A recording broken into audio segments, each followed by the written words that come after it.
ingredients, and I'm not trying to be biased just because I don't like fortified food.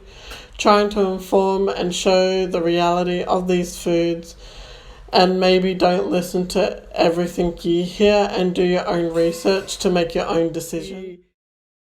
The first few ingredients that are up high in the ingredient list is what makes up that food the most. So if you're getting a ferret kibble and the first few ingredients are things like corn and flour and stuff, that means that's really what the kibble is made out of. So make sure the ingredient list from the top section is all things that that animal should be eating. So ferret, it would be meat. You want it to be a lot of meat.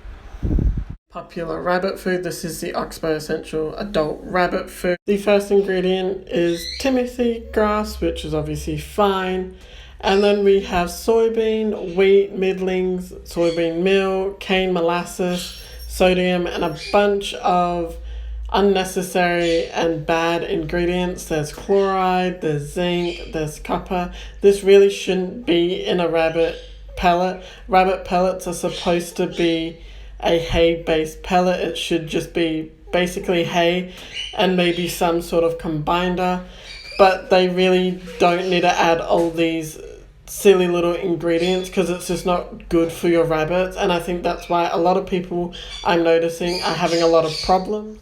Now for another very popular rabbit food, which is the Science Selective 4+ rabbit food. Now going straight to the ingredient list, the first one is alfalfa. Now for a adult pellet, you really don't want it to be alfalfa based. Alfalfa should only be for baby rabbits because it's very high in calcium, and feeding this to an adult rabbit can really cause harm because it's way too much calcium and not enough fiber for an adult rabbit. And then again, you have a bunch of silly ingredients that should not be in here. Now if we scroll all the way down to the bottom of this ingredient list, it says main contains traces of modified soya and traces of nuts. Now, nuts is a very big no-no because rabbits are strict herbivores. They are not designed to eat nuts. So in the wild, they're not eating nuts and very fatty starch foods, which if too much they can get sick. For guinea pig food, this is the Oxbow Essential Adult Guinea Pig Food. Now this is going to be a little bit different compared to the rabbit one, just because obviously guinea pigs need a little bit different. So again, Timothy grass as the first ingredient. That is very good that it's Timothy. And then again, they do have a bunch of these silly coppers and whatever, but they do have a vitamin C supplement, which guinea pigs can't produce their own vitamin C, so that is okay to add in. I understand why they add that in. For a hamster food, now obviously I don't own a hamster, but I do watch a lot of hamster videos and I have researched about them, so I am quite knowledgeable on things like their diet and obviously their care.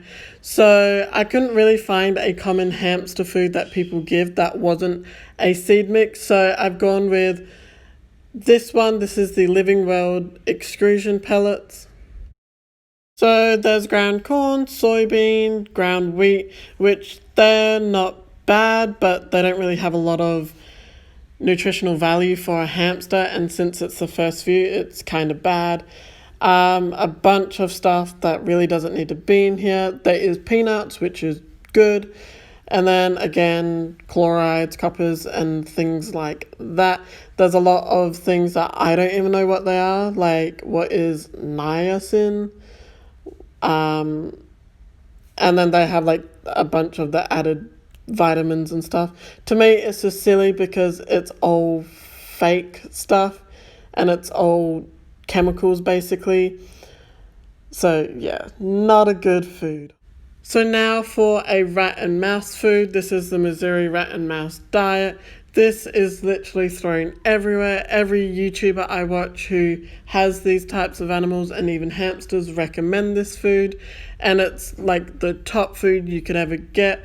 And I'm going to show you why this is complete garbage. So onto the ingredients. The first one is hold soybean, ground corn, wheat middlings. So again, they don't really have a lot of nutritional value, and the fact that holds soybean meal is the very first ingredient, which means this is what's making up pretty much this whole food, is quite bad, because soybeans, there's rats and mice don't really eat soybeans, and there's no nutritional value. There is ground oats, which is great. I have that in my mix, so that's good that they put that. And then again, it's a bunch of fake stuff and weird chemically things that we don't know. A very big no-no that I can see in this ingredient list is that it has dehydrated alfalfa meal. Rats cannot have any sort of grass/hay.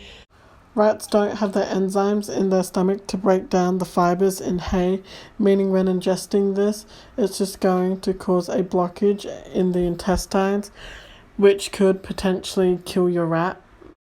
So the fact that this is in one of the top rated foods is so bad. Now for ferret food, I have done a whole video about Wisong kibble, which I highly disagree with, and I thought, well, ferrets are small animals, I might as well add one in.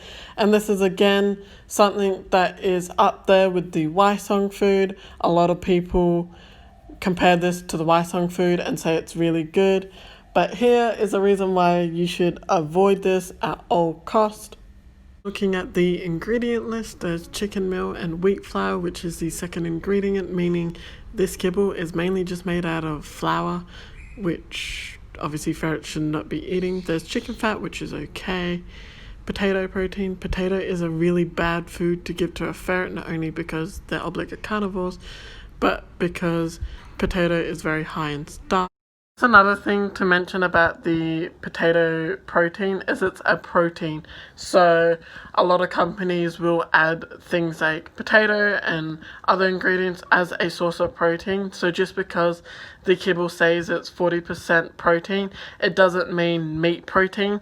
It actually also includes things like the potato. So although this does say 40% protein, 10% of it is potato. There's dried egg product, which I don't know if that's just normal dried egg or if it's like a fake dried egg. I'm not 100% sure, so I'm not going to judge that. And then a bunch of really bad ingredients. Again, I understand most of these are vitamins, but they are fake and processed vitamins, meaning these vitamins have extra ingredients that these animals are not designed to intake.